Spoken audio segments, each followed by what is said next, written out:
en vue de mettre à votre disposition le bilan à mi-chemin des opérations électorales engagées par elle en 2024 dans le cadre de la révision de la liste électorale 2024-2025 et de vous informer sur la suite du processus.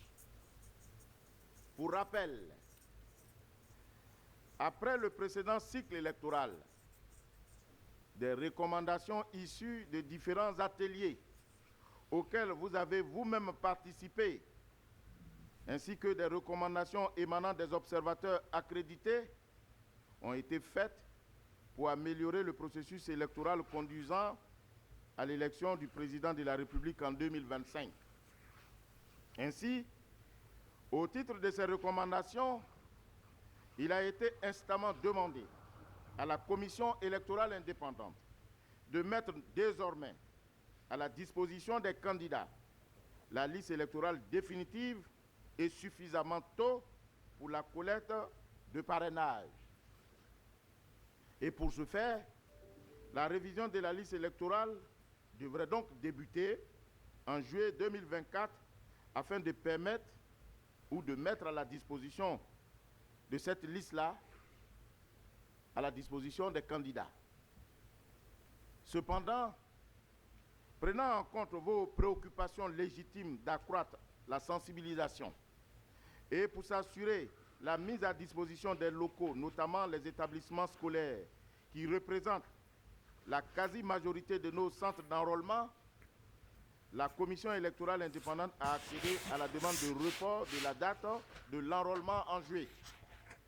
Ainsi, suite à cet accord et en application du décret 2024-792 du 5 septembre 2024, fixant la période et les modalités de la révision de la liste électorale proposée par elle, la période d'enrôlement pour la révision de la liste électorale s'est effectivement déroulée du 19 octobre au 17 novembre 2024, avec des mesures portées à votre connaissance et que vous avez jugées importantes pour densifier et fiabiliser notre fichier électoral. Au titre de ces mesures, il y avait 1. L'augmentation du nombre de centres d'enrôlement qui est passé de 11 067 à 12 089, soit plus de 1000 centres d'enrôlement en plus, permettant ainsi à nos concitoyens qui le veulent de s'enrôler partout où besoin c'était présenté. 2. L'enrôlement des jeunes âgés de 17 ans qui devrait atteindre la majorité le 1er mars 2024, date de la publication de la liste provisoire. 3. Sur une autre proposition, l'acceptation par le gouvernement de la gratuité des certificats de nationalité pour régler la question récurrente du coût des documents servant à l'enrôlement. 4. L'admission des demandes de radiation de personnes décédées dès cette phase d'enrôlement ou de collecte des données. Mesdames et messieurs, comme vous le savez, cette RLE, comme celles qui ont précédé, visait à collecter les demandes de nouvelles inscriptions sur la liste électorale, à enregistrer les demandes de modification des données personnelles, y compris les demandes de changement de lieu de vote, à expurger la liste électorale des électeurs qui n'en remplissent plus les conditions pour y figurer. À la fin de la période dédiée à l'enrôlement, qui, il faut le rappeler, a été prolongée d'une semaine, les données brutes recueillies ont été communiquées par la Commission électorale indépendante au cours d'un point de presse tenu le 21 novembre 2024. Ces données ont fait l'objet de traitements d'octobre 2024 à février 2025, conformément au mode opératoire arrêté par la Commission électorale indépendante. Dans ce cadre, les équipes techniques en charge de cette opération ont été confrontées à quelques difficultés, notamment le mauvais renseignement des formulaires, le rapatriement tardif des tablettes utilisées pour l'enrôlement des électeurs, la mauvaise utilisation des tablettes par les agents tablettes, etc. Ces difficultés et d'autres n'ont pas cependant empêché d'achever le traitement des données de sorte que, ce jour, la Commission électorale indépendante est à mesure d'annoncer que la liste électorale provisoire 2024-2025 est disponible. Conformément au chronogramme établi par la Commission électorale indépendante et communiqué à l'ensemble des parties prenantes, elle sera affichée dans tous les lieux où ont eu lieu les opérations d'enrôlement à partir d'aujourd'hui, 17 mars 2025. Cet affichage se poursuivra jusqu'au 21 mars 2025. Je suis également heureux d'annoncer que, conformément à une tradition désormais bien établie et dans un souci de parfaite transparence, un exemplaire sur clé USB sera également remis aux partis présents ce jour dans notre enceinte. Mesdames et messieurs, je reviendrai à la fin de mon exposé sur les données chiffrées et détaillées issues du traitement. Mais avant, qu'il me soit permis d'indiquer ici que cette nouvelle étape est particulièrement importante pour nous et pour vous, car elle ouvre le contentieux ou le droit à la contestation du travail réalisé par la Commission électorale indépendante. Nulle œuvre humaine n'est parfaite. Il en est ainsi de celle réalisée ce jour par la Commission électorale indépendante. Elle peut comporter des erreurs, des dénis de droit, des irrégularités. C'est pour cette raison que le législateur a prévu l'étape du contentieux ou de réclamation. C'est ce qu'en droit électoral on appelle le contrôle populaire. La publication ou l'affichage auquel nous procédons ouvre cette période de contrôle populaire qui permet de contester des inscriptions, solliciter des corrections d'erreurs matérielles ou d'irrégularités ou demander que soit inscrit un électeur indûment radié ou rejeté de la liste alors qu'il devrait y figurer. Il nous apparaît donc primordial d'insister sur l'importance de cette phase qui s'ouvre à partir du 22 mars 2025 à la fin de l'affichage. Le droit de demander l'inscription d'une personne omise appartient à l'intéressé, à tout électeur inscrit sur la liste de la circonscription électorale et à chacun des membres de la commission électorale indépendante. Le droit de demander la radiation d'une personne présente sur la liste électorale est reconnu à tout électeur, quel que soit son lieu d'inscription, et aux membres de la commission électorale indépendante. Les réclamations en rectification des omissions et irrégularités matérielles relatives aux mentions personnelles peuvent émaner de la commission électorale indépendante et de l'intéressé lui-même. Mesdames et messieurs, vous avez 15 jours pour le faire, et ce, devant nos commissions électorales locales.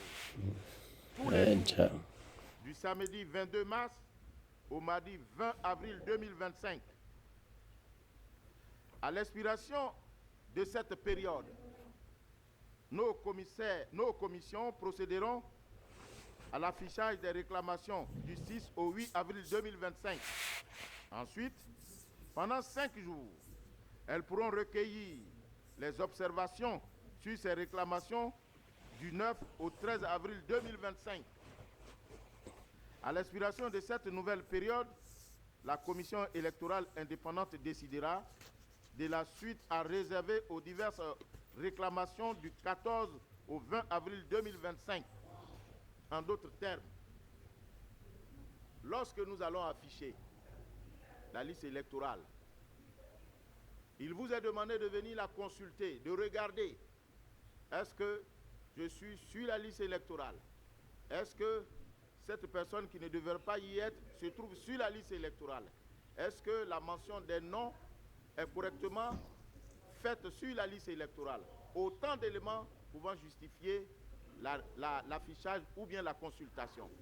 Mais quand vous finissez de consulter, vous déterminez ce que vous avez. Vous dites, moi je n'ai pas de problème, je rentre chez moi, tranquillement. Vous dites, mais mon nom, c'est Kouakou, ça ne s'écrit pas avec K, ça s'écrit avec C.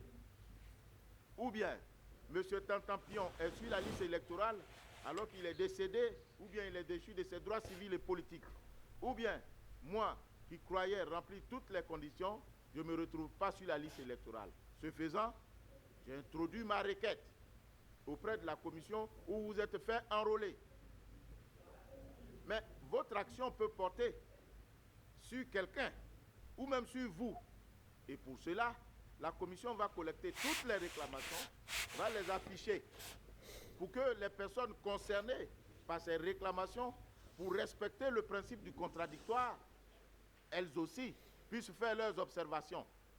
Et quand elles vont faire leurs observations, vous avez les vôtres, elles aussi ont les siennes, et puis la commission électorale va examiner sereinement les différentes réclamations. Voilà la période du contentieux.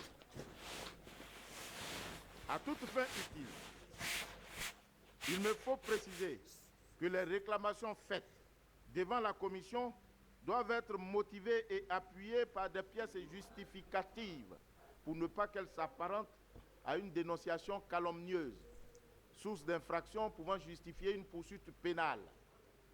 Quand vous dites « M. Tantampion ne mérite pas d'être sur la liste électorale », vous devez rapporter la preuve de ce que ce M. Tantampion ne mérite pas effectivement. Mais si vous ne le faites pas, M. Tantampion, tout comme la commission électorale indépendante, est en droit de saisir les juridictions pour vous poursuivre pour une dénonciation calomnieuse, infraction à la loi pénale. Les requérants non satisfaits des décisions de la commission électorale indépendante ont droit à un recours devant le président du tribunal territorialement compétent, c'est-à-dire le tribunal dont relève la commission électorale locale. Il dispose pour ce faire de 3 jours francs, du 21 au 24 avril 2025.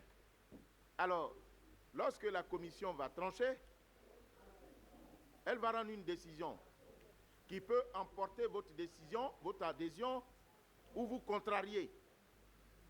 Et comme le travail de la commission est susceptible d'être remis en cause par les juridictions, il vous est loisible, lorsque vous n'êtes pas satisfait, de saisir le tribunal pour que celui-ci, à son tour, regarde ce que la commission électorale a fait. C'est ce qu'on appelle le contrôle judiciaire. Vous savez, la liste électorale comporte 3 types de contrôle. Le contrôle administratif qui est mené par la commission électorale indépendante à travers le traitement, le contrôle populaire que vous faites à l'occasion de la consultation de la liste électorale quand celle-ci est affichée, et le contrôle judiciaire quand vous n'êtes pas compétent des suites de la décision de la commission électorale, vous portez votre contestation devant le juge. Ça fait 3 contestations ou 3 contrôles qui permettent la fiabilité de la liste électorale définitive. La décision du président du tribunal est rendue dans un délai de 5 jours, sauf disposition contraire, à compter de sa saisine, soit du 25 au 30 avril 2025. Cette décision n'est susceptible d'aucun recours et s'impose aussi bien à la commission électorale indépendante qu'au requérant. Alors quand vous partez devant le président du tribunal et que le président du tribunal rend sa décision, c'est fini. Toutes ces décisions, rendues aussi bien par la commission électorale indépendante qu'en dernier ressort par le président du tribunal, vous êtes faux. seront prises en compte par nos services techniques pour finaliser On la vous voit liste venir. électorale définitive dont nous prévoyons la disponibilité autour du 20 juin 2025. La mise à disposition de cette liste sera utile pour la collecte des signatures en vue du parrainage qui, depuis 2020, est une condition d'éligibilité à l'élection du président de la République. Mesdames et messieurs, comme vous pouvez l'observer, nous avons à exécuter un calendrier extrêmement serré et précis qui ne laisse pas de place pour une nouvelle révision avant l'élection présidentielle du 25 octobre 2025. Comme vous le constatez également, le processus ainsi décrit se veut transparent et inclusif. Il vise à parfaire le travail réalisé par la CEI. C'est une œuvre de service public à laquelle j'invite tous nos concitoyens, la société civile et les partis et groupements politiques à s'associer. Mesdames et messieurs, la liste électorale provisoire est donc maintenant disponible. Faites-en le meilleur usage possible. Appropriez-vous le contentieux de la liste électorale. Incitez nos compatriotes à aller la consulter dès son affichage. Encouragez-les à exercer les prérogatives qui leur sont reconnues par la loi afin que tous nous contribuions à l'élaboration d'une liste électorale définitive qui soit le résultat que nous tous nous souhaitons. En attendant, pour ma part et au nom de la Commission électorale indépendante, je voudrais vous assurer de la disponibilité de la CEI à maintenir le cap de la transparence, de l'impartialité. Nous sommes et demeurons l'arbitre indépendant du jeu politique. Nous ne sommes inféodés à aucune chapelle politique. Certo. Nous ne sommes l'adversaire de personne. Notre rôle est d'appliquer les règles éditées par la Constitution et les lois de la République. Nous souhaitons demeurer dans ce rôle pour continuer à consolider les bases de notre jeune démocratie. À ce titre, les braves femmes et hommes qui animent au quotidien la CEI ne méritent point toutes les invectives, injures, outrances et suspicions dont ils sont régulièrement l'objet. C'est pourquoi, du haut de cette tribune où je suis, je voudrais appeler les partis politiques et la société civile à la retenue et à être avec nous porteurs de paix et de cohésion sociale. Avant d'achever mon propos, je voudrais maintenant vous livrer, comme promis, dans le détail, les données issues du traitement et les données de base de la nouvelle liste électorale provisoire qui en a résulté. Données collectées à l'occasion de la révision. Au titre de la catégorie 1, nous distinguons deux catégories. La catégorie 1 est celle qui est constituée des électeurs existants déjà sur la liste électorale, qui viennent pour actualiser leurs données et changer de lieu de vote. Au titre donc de la catégorie 1,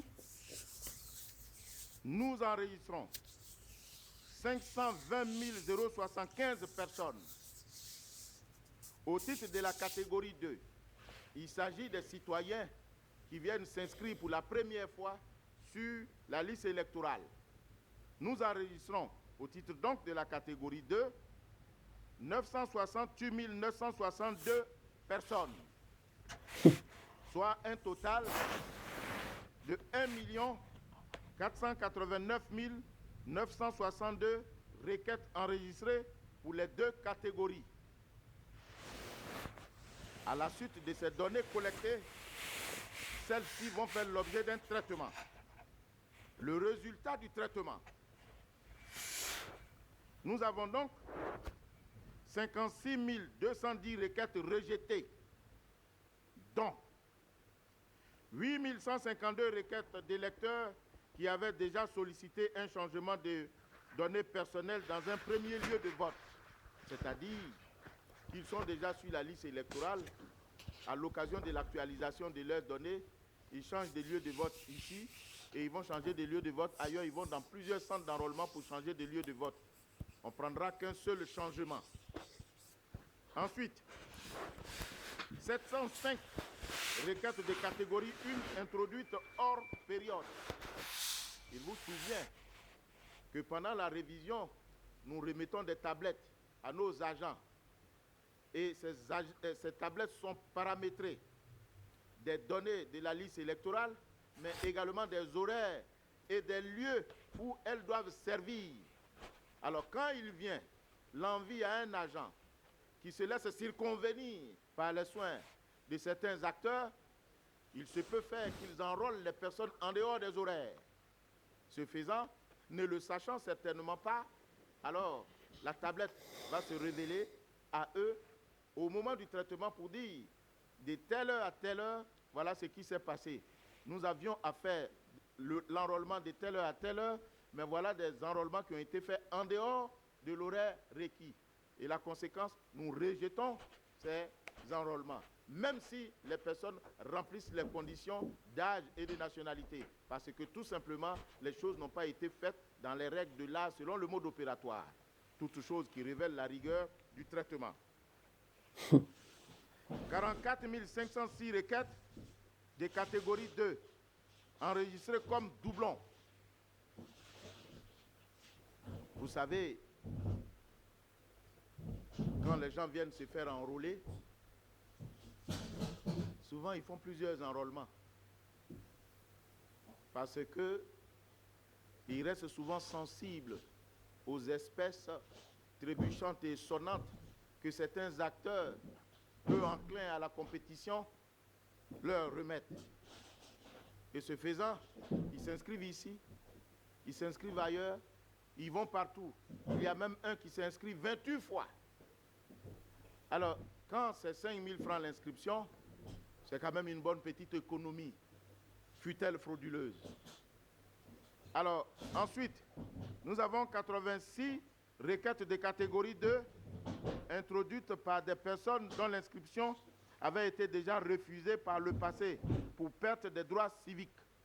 Alors, il arrive que des personnes déchues de leurs droits civils et politiques, croyant bien faire, viennent s'inscrire à nouveau parce que radiés de la liste électorale à la suite de cette déchéance. Et ils viennent s'inscrire à nouveau. Mais évidemment, puisque l'événement qui a justifié la déchéance n'ayant pas disparu, les machines se rappellent à son bon souvenir. Et donc, on les retire également de la liste. Et ils sont au nombre de 186. Ensuite, nous avons 1165 requêtes de catégorie 2. 166. Hors période de recensement. La première indication était relative à la catégorie 1 et la deuxième, elle est relative à la catégorie 2. Ils viennent se faire enrôler la nuit.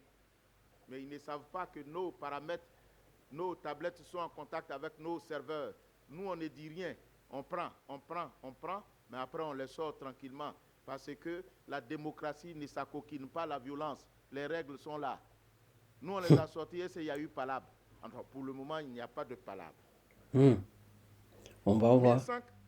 1496 requêtes de catégorie 2 émanant des mineurs. Vous voyez, il y a certains de nos jeunes frères ou enfants viennent se faire enrôler alors qu'ils n'ont pas encore l'âge. La loi dit qu'il faut avoir 18 ans. Eux, ils ont moins de 18 ans, ils viennent se faire enrôler à la bonne heure. Mais sauf qu'ils ne remplissent pas encore les conditions pour figurer sur la liste électorale. Donc eux, on les sort.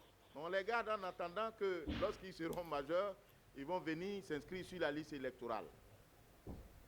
Alors, ce traitement des nouvelles requêtes a permis également de constater que des requérants enregistrés dans la catégorie 2 étaient en réalité de la catégorie 1. En fait, la catégorie 2, c'est ceux qui viennent s'inscrire pour la première fois. Et la catégorie 1, c'est ceux qui sont déjà sur la liste électorale, mais qui viennent actualiser leurs données. Alors, il arrive que certains de nos parents, en 2008-2009, où on a couplé les deux révisions, c'est-à-dire recensement général de la population et puis identification électorale, n'ont pas su qu'ils étaient déjà sur la liste électorale quand ils demandaient la carte nationale d'identité. Ne le sachant, ils viennent se faire enrôler. Donc, ils sont déjà sur la liste électorale. Nous, on les sort de la catégorie 1 et on les ramène à la catégorie, on les sort de la catégorie 2 et on les ramène à la catégorie 1. Et ils sont au nombre de 151 852. Il a fallu donc procéder à des disqualifications et ensuite à des réqualifications puisqu'ils remplissent les conditions pour être sur la liste électorale, sauf qu'eux se sont trompés de catégorie. En conséquence de ces rejets et de ces opérations de réqualification, la Commission électorale indépendante a retenu finalement 1 432 827 nouveaux recensements ainsi qu'il suit. Pour la catégorie 1, 663 070 requérants. Pour la catégorie 2, 769 757 requérants. De ce dernier chiffre, 12 requérants déchus de leurs droits civils et politiques ont été retirés.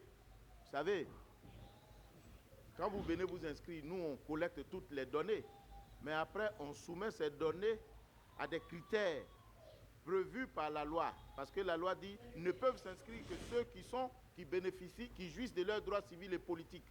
Donc parmi les nouveaux qui ont sollicité leur inscription, il y avait des personnes qui étaient déchues de leurs droits civils et politiques et ils étaient au nombre de 12. Donc eux aussi, ou elles aussi, ces personnes-là, on les a sortis. Par ailleurs, parce que la révision de la liste électorale a vocation à tenir compte des mutations intervenues dans le corps électoral, 293 électeurs ont été radiés de la liste définitive de 2023 pour déchéance des droits civils et politiques et 20 529 autres pour cause de décès sur un total de 8 012 425. Vous savez, la liste électorale de 2023, c'est elle qui fait l'objet de la révision pour être la liste électorale de 2024-2025. Et ce fait, sur cette liste, nous écrivons au ministère de la Justice pour nous donner la liste des personnes déchues de leurs droits civils et politiques chaque année. Et au ministère de l'Intérieur de nous donner la liste des personnes décédées. Donc ces personnes décédées et déchues de leurs droits civils sont sorties, sont retirées de la liste électorale de 2023 qui était composée de 8 012 425. Au total, à l'issue de toutes ces opérations de traitement qui ont porté à la fois sur la liste définitive de 2023 et sur les nouvelles données recueillies en 2024, la liste électorale provisoire aujourd'hui disponible compte au total 8 761 348 électeurs répartis comme suit. Hommes, 4 528 554. Femmes, 4 232 794. Donc je reprends. La liste électorale provisoire aujourd'hui disponible compte au total 8 761 348 électeurs répartis comme suit. Hommes, 4 528 554. Femmes, 4 238 794. Mesdames et messieurs, permettez que je fasse quand même un petit commentaire ou des commentaires sur ce qu'on attend ça et là. Nous, on vous doit des éclairages. C'est pour cette raison que nous partons sur tous les Vai, faut dire ce que tu as dit. On entend dire que la Côte d'Ivoire est l'un des pays qui a le plus faible taux d'inscrits sur la liste électorale. On serait même dernier. Et souvent, on nous compare à des pays comme la Namibie. Tous les experts et érudits en matière électorale s'hasardent donc à qualifier la commission électorale indépendante des derniers de la classe, comme on appelle la Côte d'Ivoire, de dernière de la classe. Mais en réalité, mesdames et messieurs, de telles analyses ne sont pas justes. Quand vous voulez apprécier le taux d'inscrits sur une liste électorale, il faut déterminer le référentiel, c'est-à-dire la population électorale.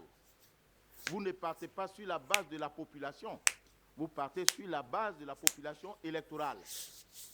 En 2021, Est-ce qu'on peut nous se avions fier à ce que vous avez? comme population 29 millions par là d'habitants. On parle de population au sens des nationaux et non nationaux. C'est ce qui constitue la population. Or, l'article 3 dit que pour s'inscrire sur la liste électorale, il faut être ivoirien. Donc, la population ne semble pas au total intéresser l'élection. Il s'agit de la population qui constitue les Ivoiriens. Or, il est établi qu'en Côte d'Ivoire, nous avons 22% d'étrangers dans notre population. C'est-à-dire, on a 29, on parlera sensiblement de 25 millions d'Ivoiriens. Mais si vous êtes Ivoirien, vous n'êtes pas forcément électeur. Il faut que vous ayez l'âge pour vous inscrire sur la liste électorale qui est de 18 ans. Ça veut dire qu'il faut sortir de cette population des Ivoiriens les majeurs. Or, il est établi que nous avons 55% de la population qui est majeure. Donc, on sera entre 12 000 à 13 000 potentiels électeurs. 1 million plutôt. 12 millions à 13 millions d'électeurs potentiels. Voilà le référentiel. Donc, quand vous avez une population, vous sortez de cette population les non-nationaux qui ne sont pas éligibles à l'inscription sur la liste électorale, ainsi que les mineurs. Ce que vous allez trouver, c'est ce qui constitue la population électorale. Étant entendu que chez nous, l'élection n'est pas obligatoire. Donc l'inscription non plus.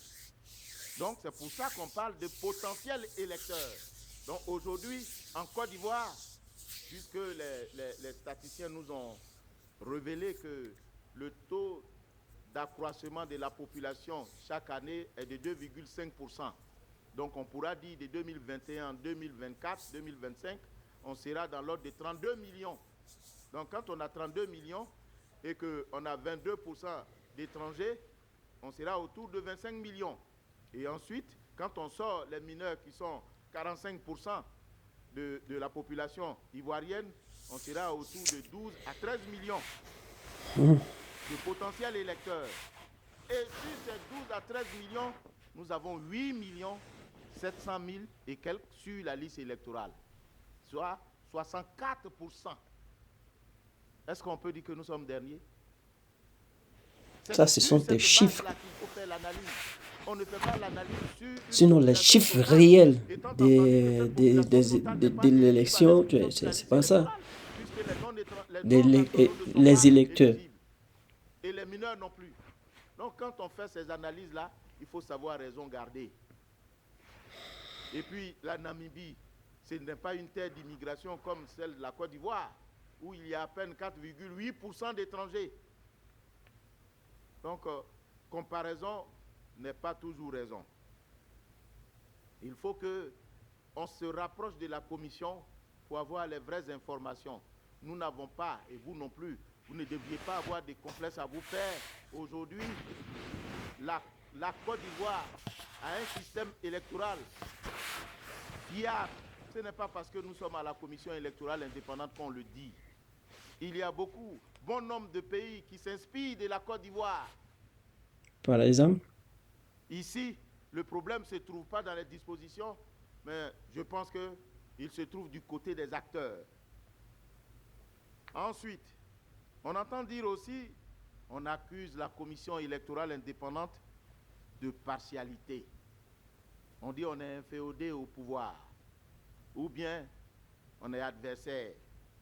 Vous êtes assis, vous serez étonnés. Nous ne sommes pas inféodés à un parti politique. Nous ne sommes pas des adversaires des partis politiques. Parce qu'il y a un principe qui est admis en politique, on ne fait pas de passe à son adversaire. Si nous étions des adversaires, bon nombre de citoyens, candidats de l'opposition, ne seraient jamais devenus députés, ne seraient jamais devenus sénateurs, ne seraient jamais devenus des conseillers régionaux. Et pour exemple, à l'élection des députés de 2011, 91 sièges sont revenus, 2021 plutôt, 91 des sièges sont revenus à l'opposition. Et 25 sont revenus aux indépendants. 76 sièges sont revenus à ceux qui n'ont aucune présence quelque part. Alors si nous étions inféodés, ou si nous étions des adversaires, comment ferait-il pour être élu? Parce que le principe est qu'on ne fait pas en politique la passe à son adversaire. Et pour être plus concret, Mais toi, tes chiffres que tu donnes là, moi, j'arrive pas à les 2021, comprendre. Non. à Port-Boué, le PDCI RDA était opposé au RHDP. Le PDCI RDA a remporté la victoire.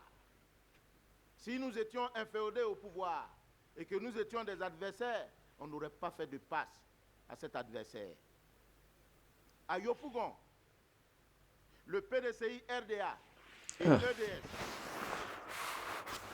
étaient opposés toujours à l'élection des députés. Au RHDP, le PDCI RDA a été vainqueur. Si nous étions inféodés au pouvoir et que nous étions des adversaires, ils n'auraient pas remporté cette victoire. Ensuite, à Tankessé, où il y a M. Kwaku Bredoumi Soumaïla Traoré, PDCI RDA était opposé au RHDP, Aïdara Swalio. M. Kwaku Bredoumi aujourd'hui, M. Kwasi Bredoumi est député aujourd'hui à l'Assemblée nationale. Il est PDCI, il a remporté. Si nous étions inféodés au pouvoir et adversaires, il n'aurait jamais été élu parce qu'on ne fait pas la passe à son adversaire. À Zéo, le PDCI RDA, en coalition avec EDS, était opposé au RHDP. Le PDCI RDA a remporté la victoire aux législatives à Zéo, c'est-à-dire Bléoué Zibiao, Blé Némécoin, Yéouzon, Guinglon, Ouaké et Zéo. C'était cette circonscription-là. Le PDCI a remporté. Si nous étions inféodés ou adversaires, ça ne serait jamais fait ainsi. Et Ando Krekrenou, Béoumi et Kondrobo, mon excellent grand frère, l'honorable maître Blessy, PDCI, il était opposé Allons-y seulement. au Sidi Tiemoko Touré, RHDP. Il a remporté la victoire. Si nous étions inféodés au pouvoir ou des adversaires, on ne lui aurait jamais fait la passe. Mais c'est parce que nous sommes des arbitres. Et je peux citer comme ça, au niveau des élections. Donc vous l'avez fait de la passe, quoi. L'élection municipale, Cocody, Moi, je savais Makodi, pas. le Plateau, Yamsokro, le PDCI a remporté toutes ces victoires, toutes ces élections contre le PDC, contre le RHDP qui est au pouvoir. Si nous avions été inféodés au pouvoir, ce sont des choses qui n'allaient jamais avoir lieu. Je tiens à insister sur ces choses-là parce que ce sont des petits actes négatifs qui affectent la crédibilité de la commission électorale indépendante. Et je ferai de sorte que ces documents vous soient remis après pour que vous puissiez vous-même vous faire une idée. Et il n'y a pas que seulement l'élection municipale, le conseil, l'élection régionale et puis également la sénatoriale. Le PDCI a été opposé, le PPACI ou bien le FPI ou EDS en son temps ont été opposés au parti au pouvoir, mais ils ont remporté. Voyez-vous, j'ai une anecdote à vous donner. Le jour des élections législatives, un candidat à Yopougon, je ne sais pas où il a eu mon numéro, il appelle Monsieur le Président. Monsieur le Président, ils sont en train de nous voler notre victoire à Yopougon. On ne cite pas un contemporain, comme on dit. Je me renseigne, mais pour faire preuve de notre transparence et notre objectivité, j'ai demandé à ce que toutes les commissions locales, dont était bien entendu le superviseur, M. Dogou, de venir à la commission électorale indépendante, de 18h jusqu'à 4h du matin, alors que rien ne le justifiait d'ailleurs. Nous avons computé et nous avons accordé la victoire à celui qui la méritaient. C'était les partis de l'opposition. Ils sont aujourd'hui députés. Apparemment, ils ne se souviennent plus. Et ils considèrent que la commission électorale indépendante est contre eux. Non, il ne faut pas tromper les gens. Nous ne sommes pour personne et nous ne sommes contre personne. Nous sommes dans l'antre de la loi. On voit où tu veux en venir. On voit où tu veux en venir. Va finir ici. On dit, nous sommes, la commission électorale est impartiale, n'est pas impartiale parce que tout simplement, elle refuse de faire la révision en 2025. Mesdames et messieurs, mes collègues commissaires sont passés sur tous les plateaux pour vous expliquer ce qui s'est réellement passé. Mais je vais revenir là-dessus pour clore ce débat. Vous savez, quand on a fini les élections en 2020, l'élection du président de la République et l'élection des députés en 2021, on a fait des ateliers, au cours desquels ateliers, les partis politiques, les membres de la société civile accrédités, nous ont demandé, entre autres recommandations, de faire le toilettage de la liste électorale, d'y extirper les personnes décédées. On leur a dit, mais les personnes décédées ne votent pas. Dit, oui, on a bien compris cela, mais il faut les sortir de la liste électorale. Bien pris. Vous devriez mettre désormais à notre disposition la liste électorale définitive pour aller collecter le parrainage. Parce qu'en 2020, c'est la liste provisoire. Et nous, on est d'accord avec eux. Parce qu'on a tous connu des désagréments à l'usage de la liste provisoire pour la collecte du parrainage. Vous savez pourquoi? Le parrainage, c'est en 2020 que ça a été expérimenté pour la première fois dans le système électoral ivoirien. Et le code électoral dit ceci, que la déclaration de candidature doit être obligatoirement accompagnée, entre autres pièces, de la liste des personnes ayant parrainé la candidature avec en regard le nom, le prénom, la date et le lieu de naissance, la circonscription concernée, mais particulièrement le numéro de la carte d'électeur ou à défaut de la carte d'identité et de la signature de l'intéressé. Condition de validité du parrainage. Or, il se trouve que, étant coincé par le temps, on a eu à utiliser la liste provisoire parce que nous n'avions jamais expérimenté le parrainage. Mais celui qui s'est inscrit sur la liste provisoire, qui n'a pas vocation à éditer la carte d'électeur, comment fait-il pour prouver sa qualité d'électeur? On dit non, il peut montrer sa carte d'identité. Il dit, mais je suis venu me faire enrôler avec le certificat de nationalité.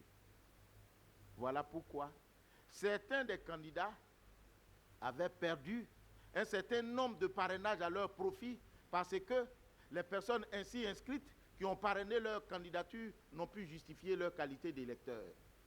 Pour ne plus retomber dans cette situation et en accord avec les partis politiques, ils nous ont dit désormais, plus jamais vous devez mettre à notre disposition une liste provisoire pour aller collecter les parrainages. C'est la liste définitive. Et ensuite, il faut la mettre suffisamment tôt, de 3 à 6 mois à notre disposition, avant le délai même dédié au dépôt du dossier des candidatures.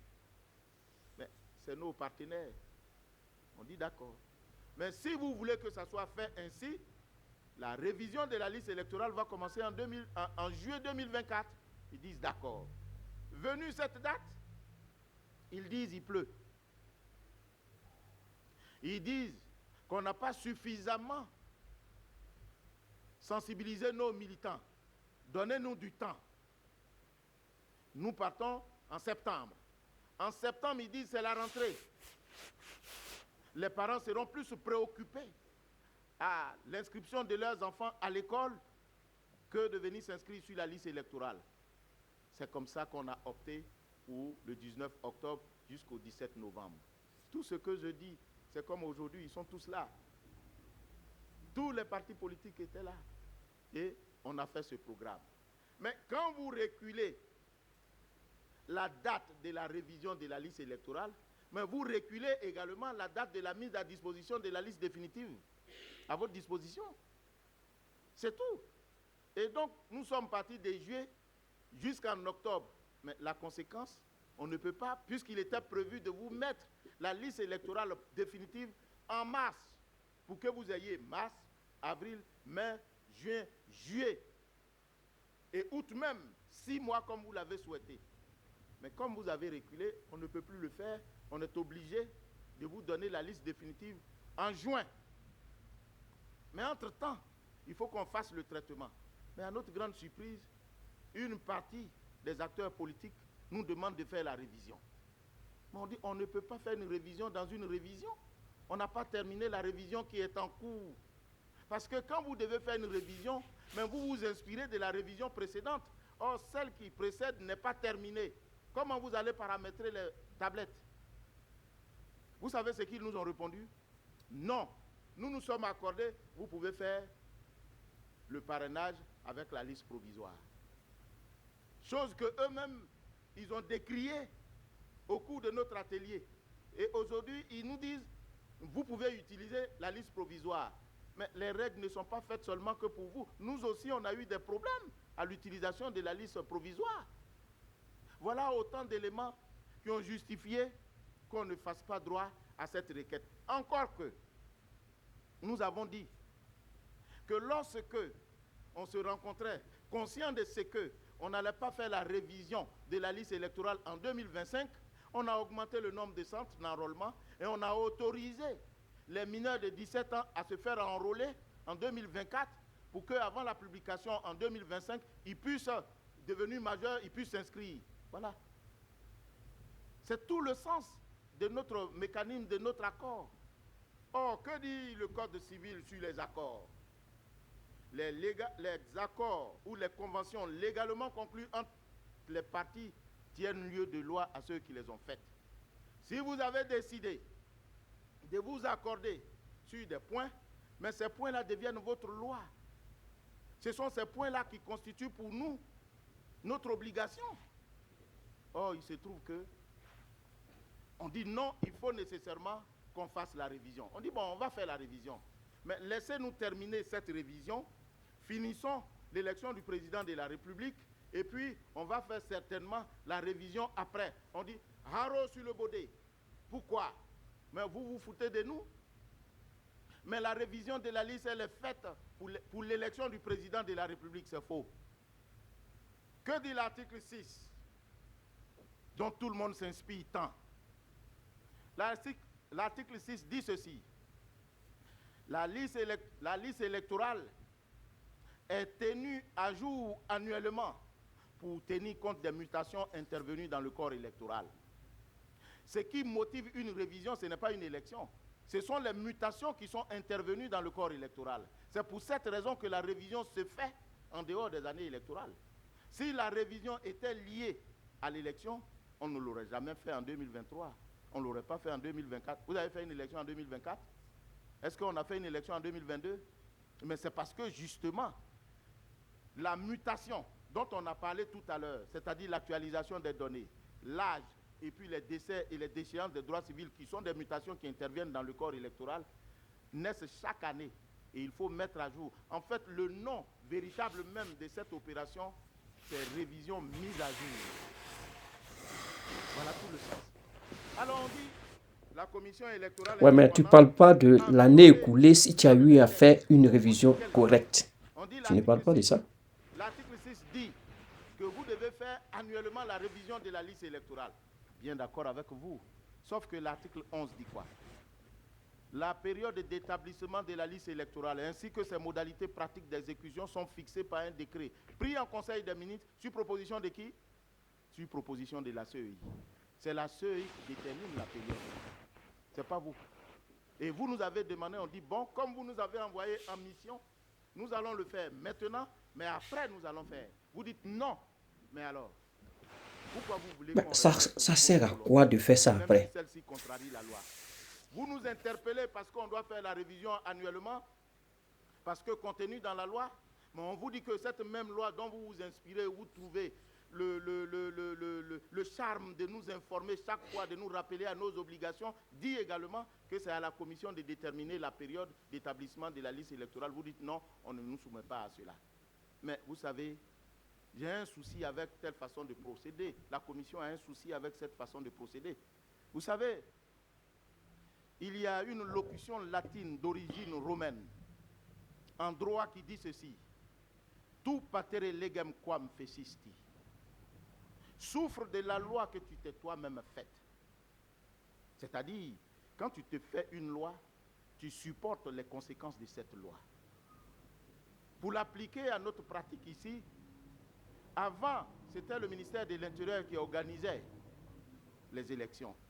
On a trouvé que le ministère de l'Intérieur était partial, parce qu'étant un démembrement du pouvoir, parti au contentieux électoral. Donc, à l'occasion de la révision de la Constitution de 2000, on y a inséré un nouvel organe qui était la Commission électorale indépendante en charge des élections. Et pour assurer cette indépendance, les partis politiques et la société civile se sont accordés pour dire qu'il faut nous faire représenter ou à défaut que nous, par nos soins, nous désignons des personnes, des personnalités pétries de vertus au sein de cette commission. Et c'est ce qui fut fait. Aujourd'hui, nous sommes 18 que vous-même vous avez désigné. Mais quand cet organe-là décide quelque chose, vous décidez de ne pas vous y soumettre. Est-ce que c'est comme ça que ça doit fonctionner? C'est là que vient l'adage « Tu patere legem quam fecisti ». Quand tu décides toi-même de créer un organe, quand tu décides toi-même d'y désigner des personnes habilitées à animer cet organe, mais quand cet organe prend des décisions, vous y pliez. Oh, vous ne vous y pliez jamais. Et si vous avez remarqué, c'est depuis 2000. La commission était en train de proclamer les résultats en 2000, on l'a suspendu. En 2010, la commission était en train de proclamer les résultats, on l'a suspendu. Mais qui vous allez respecter? L'organe que vous-même vous avez créé, ou vous avez désigné, vos représentants décident, vous dites non. Ah, je comprends bien. La commission est indépendante quand elle obéit à ce que vous voulez. Mais de vous et de nous, qui est indépendant? C'est nous qui sommes en charge de l'organisation des élections. Et c'est nous qui disons ce qu'il y a lieu. Et si par extraordinaire, ce que la commission dit semble contrarier la loi, mais il vous est loisible, conformément à cette loi que vous-même vous avez votée, de recourir aux voies de droit. Vous voyez, le contentieux de la liste électorale est né de ce que la liste électorale étant l'œuvre de la commission électorale indépendante, quand elle contient des irrégularités, vous pouvez saisir le juge. Les candidatures, vous pouvez saisir le juge. La proclamation des résultats, vous pouvez saisir les juges. Alors, d'où est le problème? Quand on a décidé d'agir dans un État démocratique, les règles sont que on n'a pas recours à la violence, on n'a pas recours à la menace, on a recours aux voies de droit. Jésus, tu condamnes des gens à tort et à travers. Tu souffriras des conséquences de la loi que tu fais toi-même. C'est ça. Il faut que cela soit dit et fait. Et c'est à ce prix-là que la Côte d'Ivoire connaîtra la paix. Si à chaque fois que vous êtes contrarié, vous demandez la dissolution de la commission électorale ou même la démission de ses acteurs, ce n'est pas juste, ce n'est pas comme ça que ça fonctionne. J'ai oui dit, pourquoi on ne ferait pas comme au Ghana? Est-ce que vous savez qu'au Ghana, la commission est composée de 7 personnes et 3 sont nommés jusqu'à leur retraite? C'est-à-dire le président et les 2 autres sont nommés jusqu'à leur retraite. On peut faire ça ici? Ils ne vont jamais accepter. Ça, c'est un. Au Sénégal, vous savez qui organise les élections là-bas? Mais c'est l'administration qui proclame les résultats. Ce sont les juges. La Sénat, la commission électorale autonome nationale là-bas, a un rôle de superviseur au même titre que les autres. Si elle considère qu'il y a une situation qui ne va pas, elle saisit les juridictions. C'est comme ça que ça se fait. Chez nous ici, on a créé un organe à part. Il est animé par des personnalités que vous-même vous avez désignées, mais vous n'êtes pas satisfait. À chaque élection, il faut dissoudre la commission électorale. Si on devait le faire, mais on serait pire qu'un caméléon. On aurait changé, je ne sais pas si le caméléon aura autant de couleurs que de changements de la commission électorale à l'occasion des élections. C'est pour cette raison, mesdames et messieurs, je voudrais donc... Tu as expliqué tout ça là, tu veux en venir à ce problème de Gbagbo là. Il faut venir et puis on va finir. Faites confiance à la commission électorale indépendante. Si vous considérez que ce que nous avons fait n'est pas régulier, il faut recourir aux voies de droit. C'est comme ça que ça Comme se fait. si Le début est cette même difficile, justice-là mais n'est c'est pas depuis là qu'on féodée au apprend la pouvoir. démocratie. La violence n'a pas sa place. Les injures n'ont pas leur place. Il faut tout simplement recourir aux voies de droit. C'est par ce message dont je suis porteur au nom de la Commission électorale indépendante que je voudrais clore mes propos tout en priant le ciel de protéger la Commission électorale indépendante ainsi que la Côte d'Ivoire. Je vous remercie. Voilà comment ça sort. Et c'est comme ça sort. Effectivement. Moi, je viens par rapport au dit de M. Cubière. Je crois que après les informations que j'ai eu à voir sur cette liste électorale, on a eu à mettre M. Alassane Ouattara, Didi Amtiam et d'autres encore que je ne maîtrise pas leur nom. Mais il y a certaines personnes même qui sont sur cette liste-là même. On dit de payer 20 millions. Est-ce que ces personnes ont cet argent-là pour pouvoir verser à la commission? Ça, c'est un. Moi, je reviens à dire, parce que de très loin, cette histoire-là, on la sentait venir. On la sentait venir parce que moi, je ne suis pas du PDC. Je ne veux gratigner le PDC. Mais il y a une vérité à dire, on peut la dire aisément. Pourquoi? Moi, les tournées de M. Tidiam Thiam, toute sa rencontre avec la diaspora ou bien les présidents européens, toutes ces relations qu'il a, et ainsi de suite. Rappelez-vous, quand M. Tidiam Thiam est rentré en Côte d'Ivoire, le gouvernement a permis à ce qu'on puisse s'exprimer, si vous vous rappelez très bien. Tout le monde réussissait à parler. Tout le monde réussissait à dire un mot. Malgré, quand tu en fais trop, bien, il vient t'incarcérer, il vient te prendre, il te met en prison. Voilà. Mais on arrivait à pouvoir dire mot. Sinon, auparavant, bien avant son entrée sur le territoire ivoirien, on ne pouvait pas broncher. Dès que tu parles même, les gens, ils avaient mis même WhatsApp sur écoute et qu'on ne peut même pas se mouvoir. Mais quand il est rentré, tout a cessé. Ils ont commencé à parler, ils ont commencé à faire, même les meetings. Ils ont commencé à faire meeting. Ils ont commencé à faire meeting. C'est quand Tidiam Thiam est rentré que les gens ont commencé à faire meeting. Ils ne pourraient pas faire meeting. Hein? Vous le savez très bien. Où je vais en venir? Je vais dire par là que c'est un coup déjà préparé. C'est-à-dire que le pouvoir en place aujourd'hui n'a plus le droit d'être. Mais l'oligarchie, disons, l'impérialiste, disons, la France, indexons, la France ne veut plus d'Alassane, veut mettre quelqu'un d'autre. Négocier avec Alassane, on peut se mettre Tidiam Thiam. Je m'explique.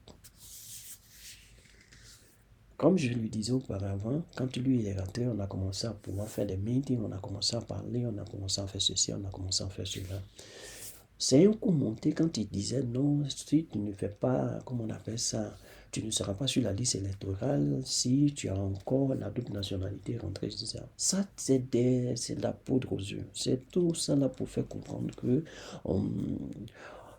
Tidiam Thiam, le PDC, on l'attaque, rentrer ici, sortir là pour faire croire qu'ils ne sont pas en complicité.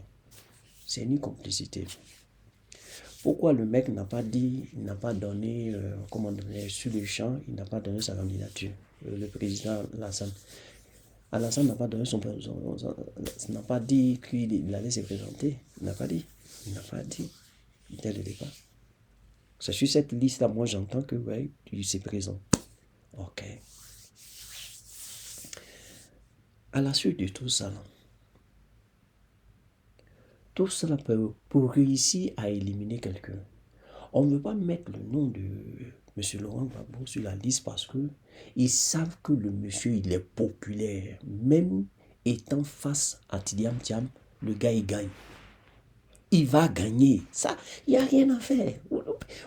C'est pourquoi on l'a éliminé. C'est pourquoi on ne veut pas le mettre. Sinon, il y a quelle histoire? Quel est le vrai problème? Pourquoi on ne veut pas le mettre? Il est de source ivoirienne. Papa, maman de source ivoirienne, eux-mêmes de source ivoirienne, les arrières, et de terre, on dit, et de terre, de source ivoirienne, de terre, tout ça. C'est-à-dire que lui, il est 100% ivoirien. Ceux qui ne sont pas 100% ivoiriens, ce sont ceux-là même qui vont sur la liste électorale. Tidiane Thiam n'est pas 100% ivoirien.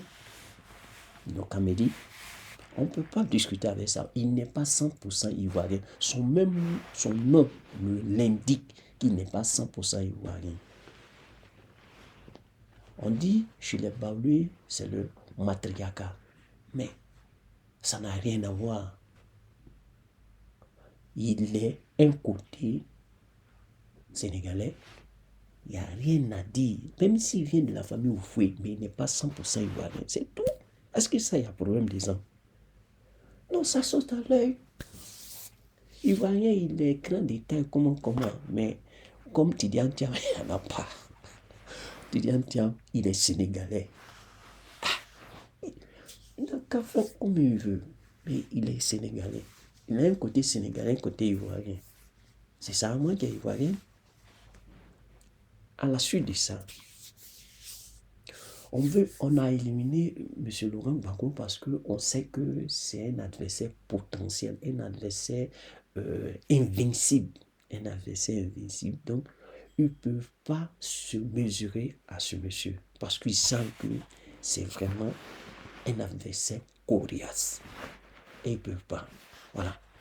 Donc, on fait tout ça là pour pouvoir l'écarter.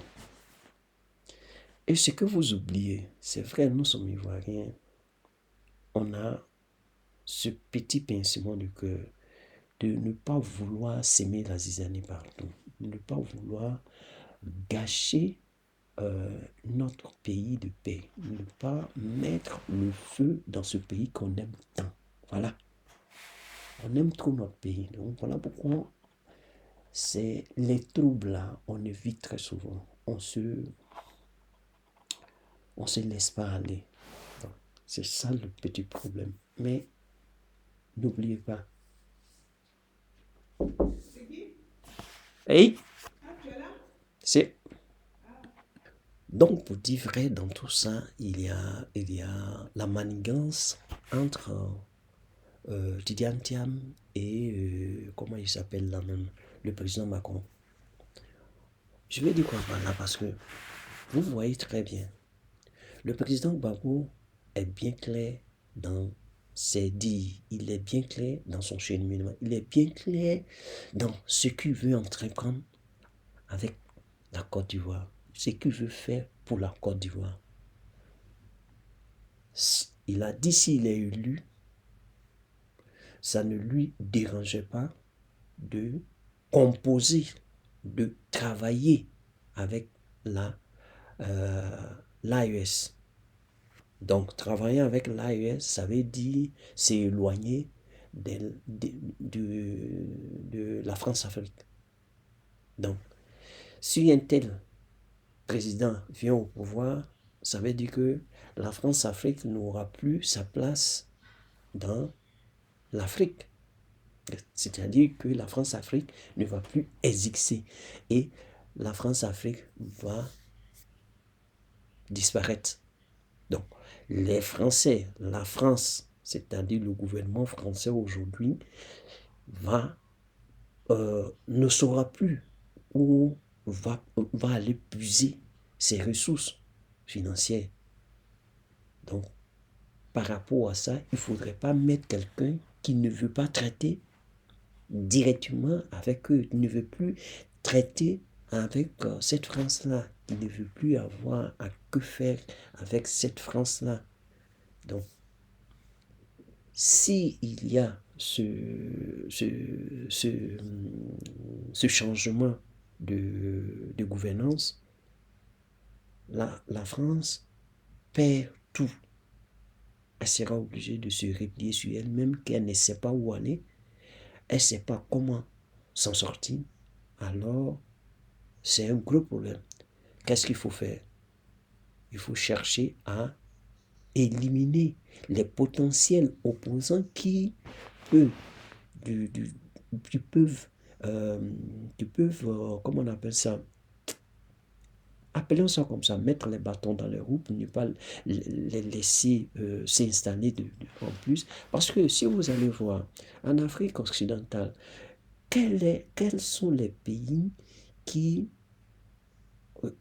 acceptent encore cette France-Afrique-là? Il y en a peu. Les pays plus riches qui acceptent cette France-Afrique-là, il y en a peu. Il reste seulement que la Côte d'Ivoire. Si la France perd la Côte d'Ivoire, c'est fini. Elle sera ruinée. Ruinée dans le sens que les matières premières qu'elle prend en Afrique, là, elle n'aura plus. Les matières premières comme on dit, les terres rares, machin, comme en Ukraine, rentrée ici, sortie là. En Afrique, là, elle n'aura plus ça. C'est-à-dire les matières, comment on appelle ça, le minerai qu'elle exploite en Afrique, là, elle ne va plus avoir ça. Et elle va perdre gros. Elle va perdre gros. C'est-à-dire que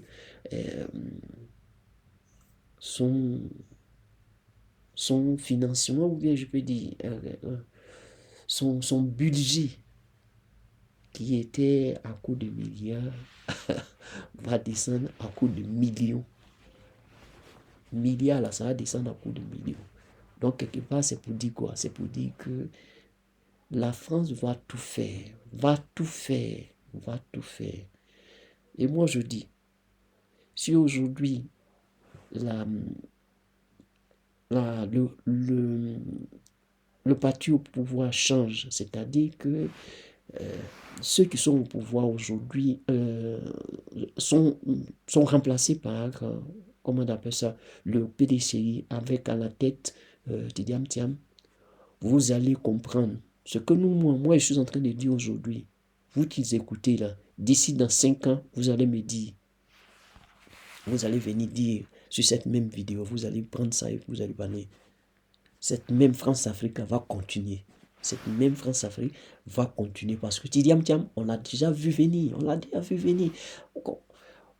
Regardez, tous ceux qui se loignent de la France-Afrique ne traitent jamais, ne veulent pas traiter avec les Européens.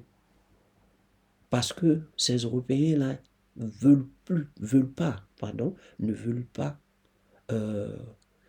ces traités de gagnant-gagnant, veulent toujours avoir les 90% et les 20% pour l'Afrique.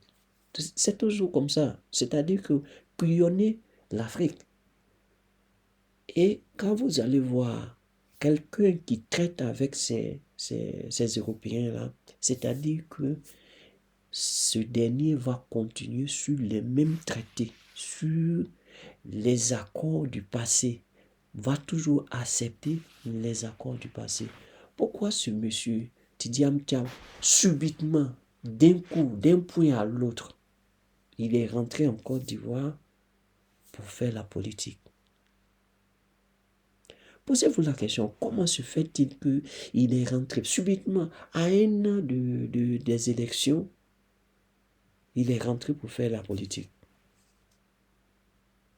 Et au même moment, décède, comment il s'appelle? Bédier. Vous ne trouvez pas que c'est un peu louche? Vous ne trouvez pas que c'est un peu louche?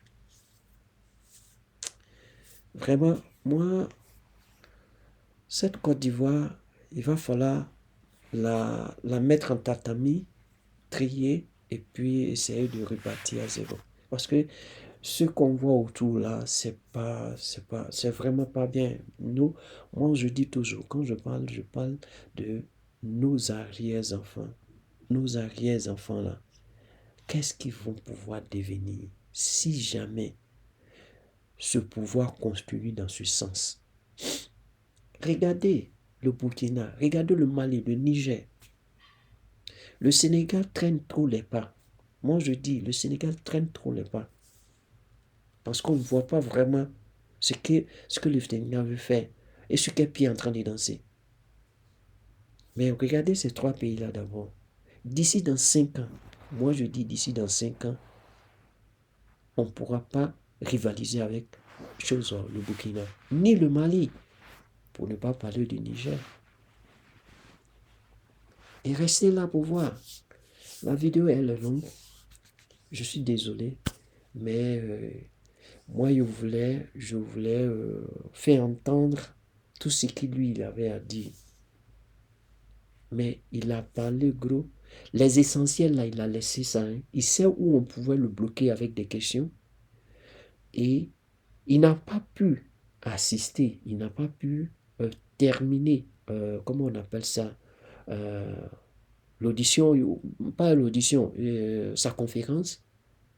Il a fui, il est parti. Parce qu'il sait très bien qu'est-ce qu'il a combiné. Il parle là. Non, on ne peut pas mettre les gens sur la liste. On a enlevé 100 personnes, 200 personnes, 300 personnes. On vous parle de millions de personnes. Vous venez enlever 200 personnes, 300 personnes. Le reste, là où vous mettez ça.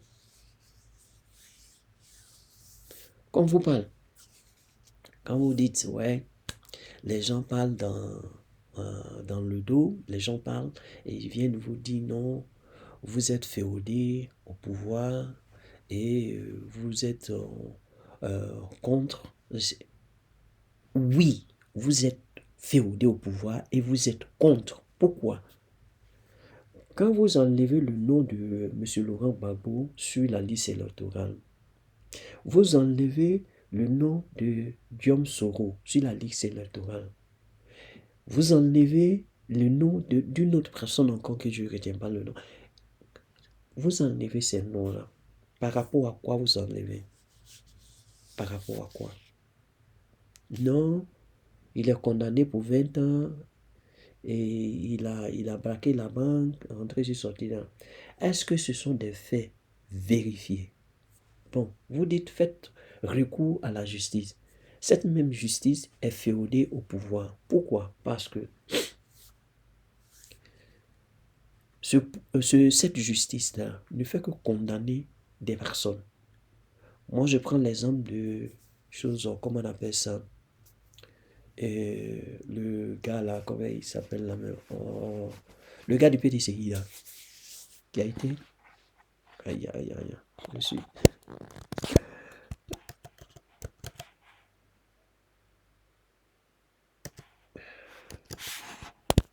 Non.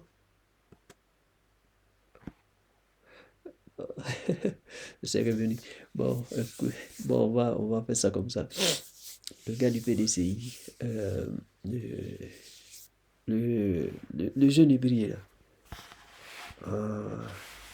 C'est pas Katina, c'est son second, Damanon Picas. Damanon Picas a été condamné.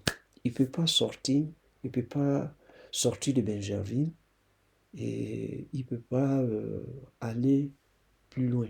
C'est-à-dire que quand il sort de Benjerville, il ne peut pas s'arrêter à Abidjan pour faire quoi que ce soit. C'est quelle loi ça? C'est où on a vu cette loi-là? Et par rapport à quoi on nous donne ça?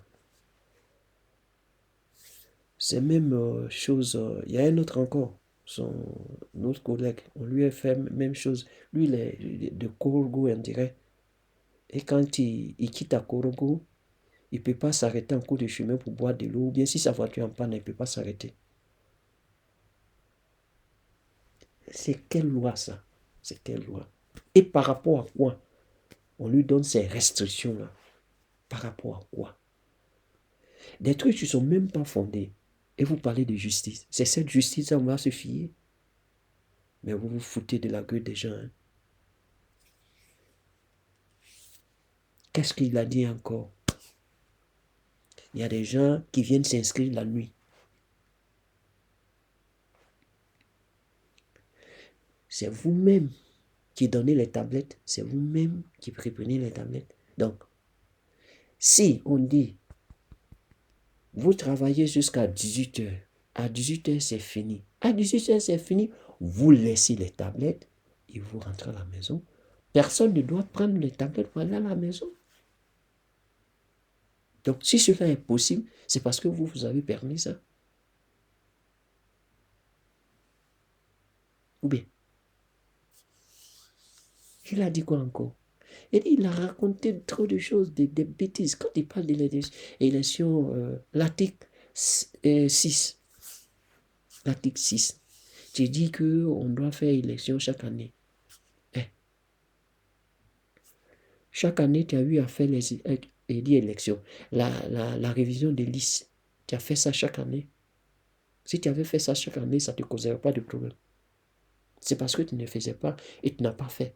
Voilà pourquoi ça te cause problème aujourd'hui. Et tu as même reconnu sur des plateaux là-bas que ça a été votre erreur de ne pas vouloir faire la révision de la liste. Et c'est ce qui aujourd'hui ça cause problème. Mais néanmoins, vous essayez de condenser les choses pour pouvoir y résoudre, comment on appelle ce problème-là, mais qui vous donne le temps. Tu as dit ça sur le plateau NCI là-bas. Aujourd'hui, tu viens, tu ne fais pas cas de ça. Hein? Tu parles comme si c'est toi.